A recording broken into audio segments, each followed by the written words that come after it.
Welcome to The Explainer. Today, we're diving into a fascinating and maybe a little counterintuitive idea.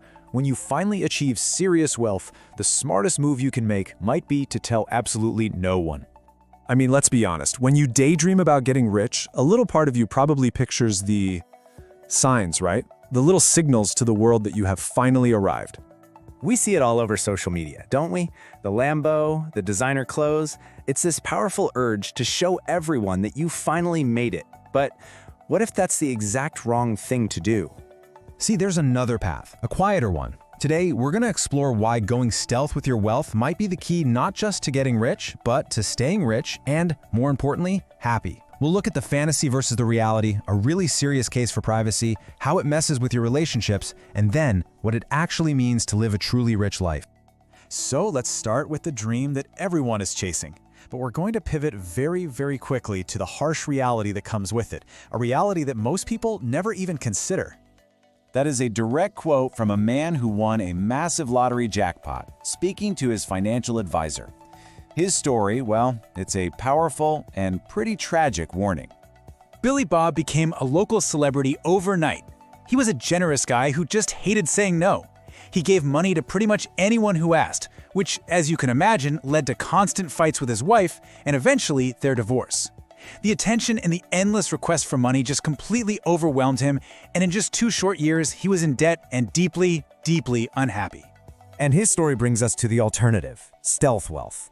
It's this whole idea of enjoying your financial freedom without all the dangerous downsides that come with public attention. So let's move on and see how this whole concept builds into some very practical and powerful benefits that go way beyond just avoiding a little family drama. This really just frames the two mindsets perfectly, doesn't it? On one side, making your wealth public turns it into a liability. It literally makes you a target. But on the other, keeping it private, that transforms it into a true asset that buys you safety and, maybe most importantly, peace of mind. You know, when you display your wealth, you're essentially putting a giant target on your back. The FBI has actually warned pro athletes about these organized theft groups that track their game schedules so they know exactly when they aren't home. And it's not just theft. Suddenly, you're a target for lawsuits, and even the local contractor might inflate your bill, just thinking, well, they can afford it. And that's from a security expert.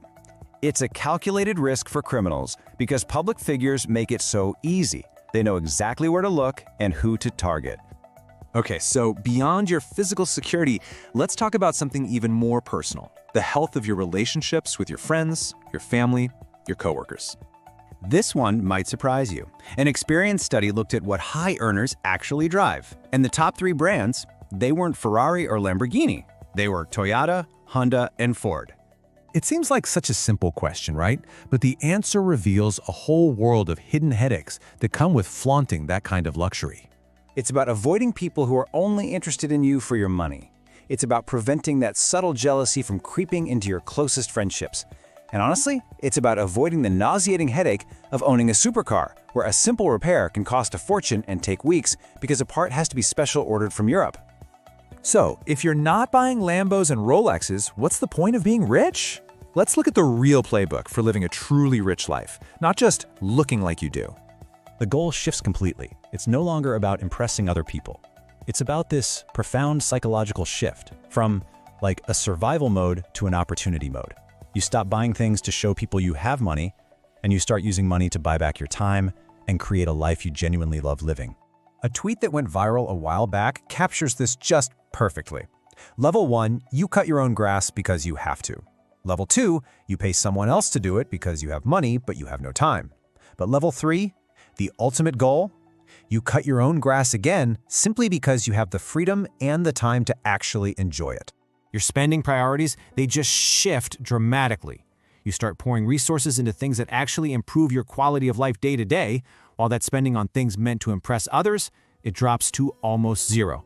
And this is what that looks like in practice. You're not spending to impress, you're spending to improve. Investing in your health, whether that's a personal trainer or just buying the highest quality food you can. Buying real comfort, like a mattress that gives you a perfect night's sleep, or always flying direct to get your time back. It's about using your resources to help the people you care about and funding the hobbies that truly bring you joy. That's where the lasting value is. So if there's one thing to take away from all this, it's that true wealth isn't what you see, it's the freedom you feel. It's not the car in the driveway, it's the lack of anxiety when you check your bank account. It's the ability to spend your time exactly how you want, without needing anyone else's approval. And that is a freedom worth keeping to yourself.